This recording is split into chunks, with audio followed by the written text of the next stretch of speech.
What's up, kid folk? Welcome back to Bubba and the Old Man. Today we're talking about this freshman class. A bunch of studs in this class, if you ask me. As much as On3 disagrees. Just joking. A lot of those guys failed today, which was like a lot.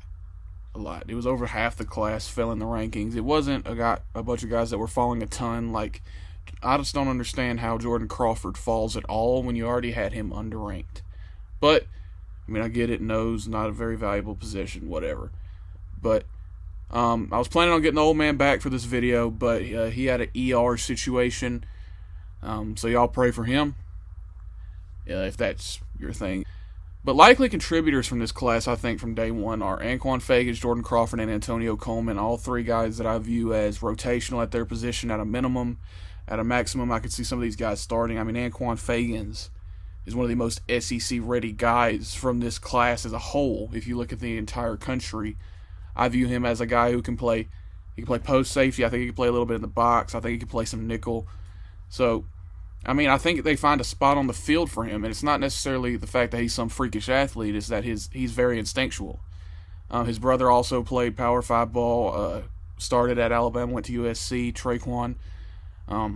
They both actually ended up going to my high school, Oxford High School. Anquan and him, of course, transferred to Thompson.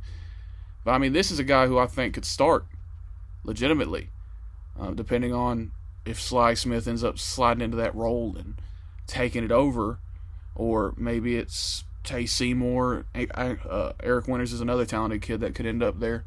Jordan Crawford, again, SEC ready body-wise. I mean, he's like 6'1", 330 or something crazy like that. Very stout, very powerful, stone hands. He was a guy who plays with good pad level. And even though he's not the best pass rusher at this point, he can come in and just be, a zero. A nose. A guy who just eats up blocks. That's going to be his job. Take on double teams. That's something he does well. Then Antonio Coleman, this is more situational.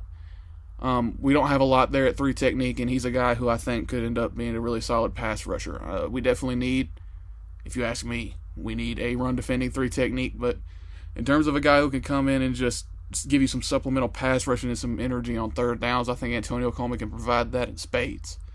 Him and Darion Smith as well.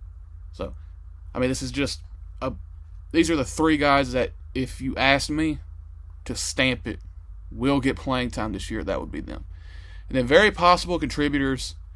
Eric Winters is just an insane athlete. He's like 6'2", 215-ish. Coming out of high school, that's nuts, man. And he's a very, very talented athlete. And he's a guy who's not as underdeveloped as a guy like DeMarcus Riddick was coming out of high school. So, I mean, he's a guy who can play some dimebacker, can give you reps at safety. That's his primary position. But I think he ends up moving down into the linebacker room at some point.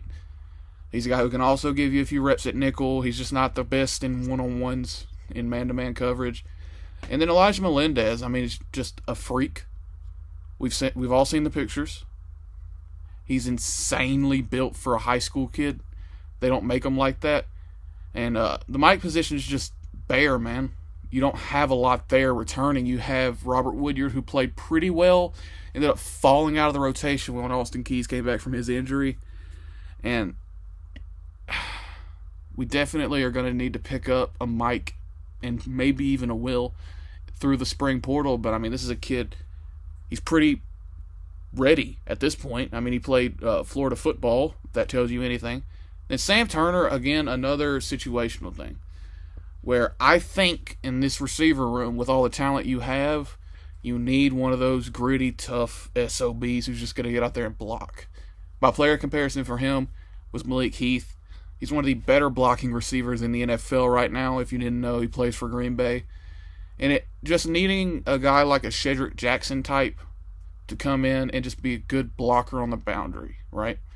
With me expecting a lot of this offense to be screens and, whether it be bubbles or now screens, shoots, whatever it may be, you need guys out there who can be proficient as blockers, and you need guys out there with strong hands. So although he's not the best athlete, he's not a guy who's going to create a ton of separation. He's just going to be a guy who blocks well, does the little things, and is just proficient. Okay, he's going to be probably your sixth, seventh receiver in the rotation, and just a guy who can go out there and do those things for you. Alvin Henderson, talented.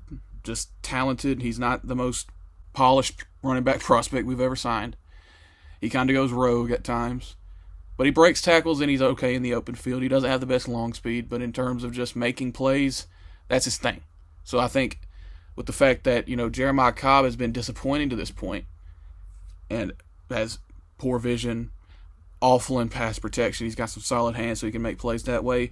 With him being disappointed to this point, it would not shock me at all if Alvin Henderson ended up being the fourth back in the room and getting a couple reps a game just because he makes plays. And then Hollis Davidson, this is more to do with my lack of trust in Preston Howard. I don't really believe. If you ask me, he's an average Big Ten tight end who's a slightly above average athlete in the conference, and he's got some good hands. That's about it with him. He's not a good route runner. He doesn't block well. So unless Ben Agamawa pulls something out of him that I just haven't seen, I think Hollis Davidson can end up taking that spot easy.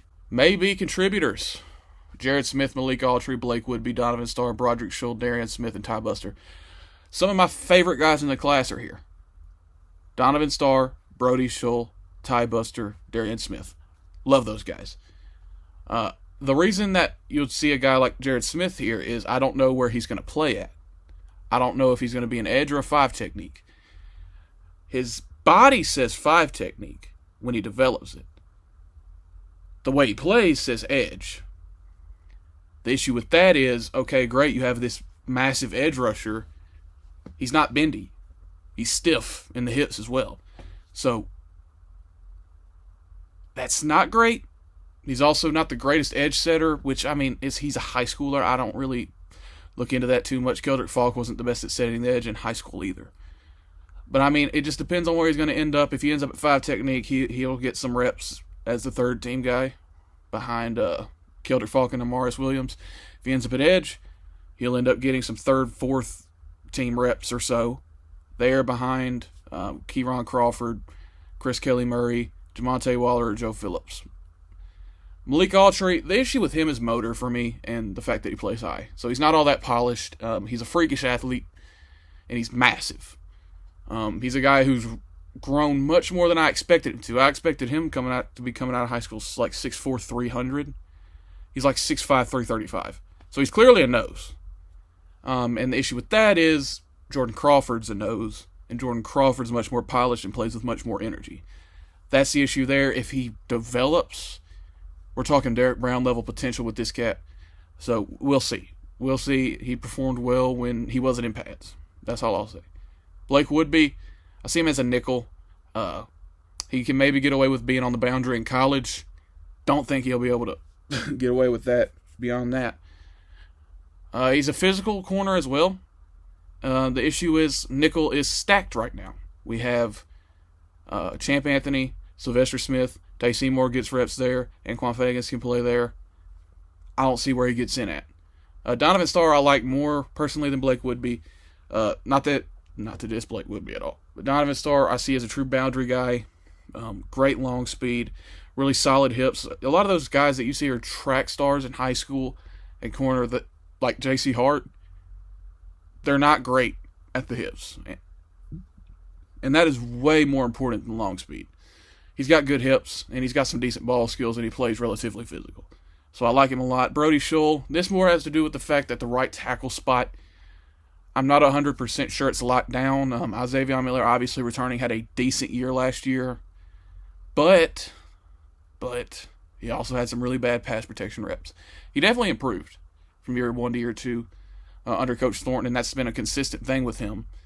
Shout out Coach Thornton. He's been one of the more underrated coaches on this staff, and he's really developed a lot of guys, but I won't get into it. Brody Schull, I feel like if that spot does not get locked down by either Isaiah Miller or Mason Murphy, it'll probably be a rotation.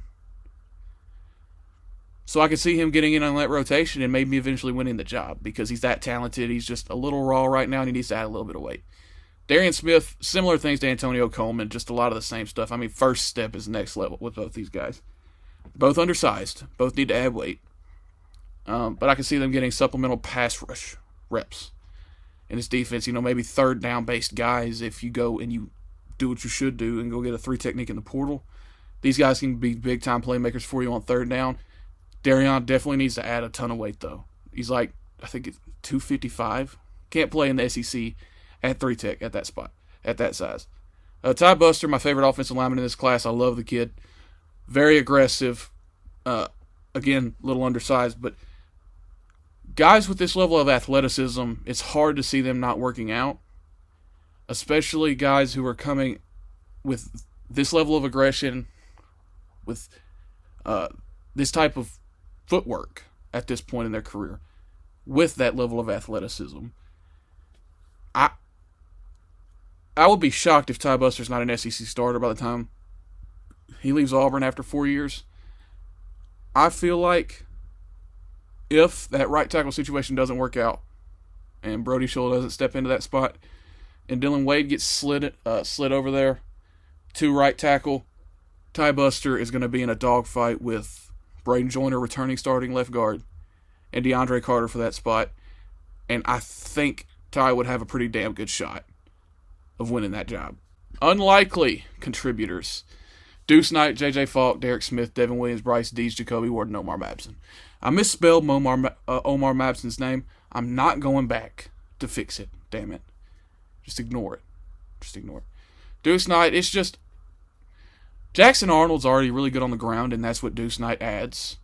Between the two, that's the thing that would separate him from Jackson Arnold, but Jackson Arnold already does that well, and Jackson Arnold, with the NIL commitment to him, and the fact that he has a year of experience in the SEC, I feel like it's unlikely that Deuce Knight would get some sort of package. I didn't put him at the very bottom of the list because there's a chance, right? And there's a chance Jackson Arnold doesn't work out, and then you end up inserting Deuce Knight, and he plays as a starter for the majority of the season. There's a chance that happens either due to poor play from Jackson Arnold or injury. I just don't see that happening. And Jackson Arnold was running quarterback ISO at Oklahoma. Well, he broke off a 30-yarder against Alabama. Yeah, he doesn't have the same long speed as Deuce Knight, but he has more experience in reading gap scheme runs and all that stuff that you're going to be asked to do under Hugh Freeze. We obviously know how he loves the power read game. So I don't see a reason why Deuce Knight would have a package. I guess it's possible. I just don't think it's likely. J.J. Falk, just raw. He's a raw player who needs a year in the strength and conditioning program, who's going to need a year to learn how to play linebacker in the conference. So, not a diss against him at all. Just don't see it happening for him this year. Derek Smith, similar situation. Freakish athlete. Don't even know if he's going to play offense. I like him better at safety, personally. That's just my opinion, though. Devin Williams, undersized, coming off an injury. Don't see it happening for him this year. Bryce Dees. I love Bryce Dees a lot, but he's way too skinny at this point to be playing linebacker in the conference. So I think he adds a little bit of weight, and with his athletic traits, he can end up being an absolute stud and one of the more underrated recruits to come out of this class. Jacoby Ward needs to cut some weight. We'll revisit it again next year. And Omar Mabson. I love Omar Mabson. I've said before, I like him as a prospect more than Alvin Henderson because of his vision.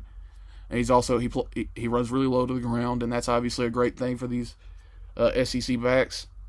So I feel like it's going to be a year for him because obviously he reclassified and he's coming in the fall. So it won't happen for him this year. Watch out for that kid next year. He's a stud. Absolute stud. All right. Unlikely contributors. Or doubtful. I've been at do this 7 a.m. and I woke up yesterday at like 2 p.m. Jesus Christ. Sorry if the audio quality shifted in a bad way here. But it has started raining, which is not great. But, this is Eric Smith and John McGuire. Eric Smith almost plays like a big tight end.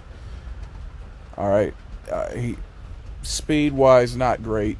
Route running-wise, not great. But he has shown the ability to make some catches over the middle of the field. He's got strong hands, but he also has some concentration drop issues. And he has the occasional body catch attempt, which y'all know I hate. Catch it with your hands, bro.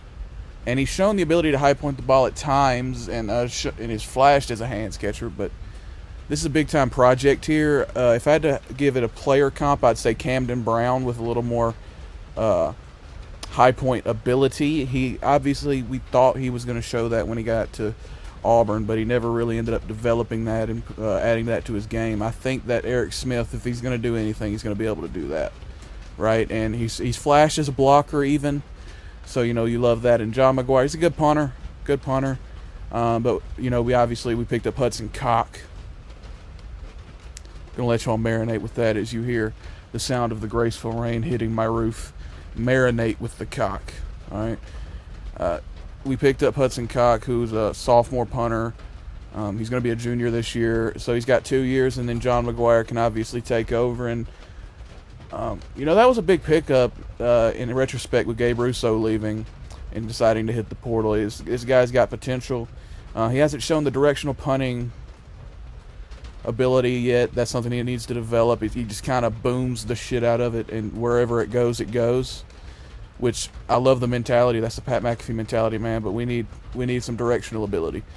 So I mean, yeah, these are guys that honestly, I don't care if we're up 50 or down 50 or not playing, but I mean, they both have potential, so whatever. If y'all like, comment, subscribe, War Eagle.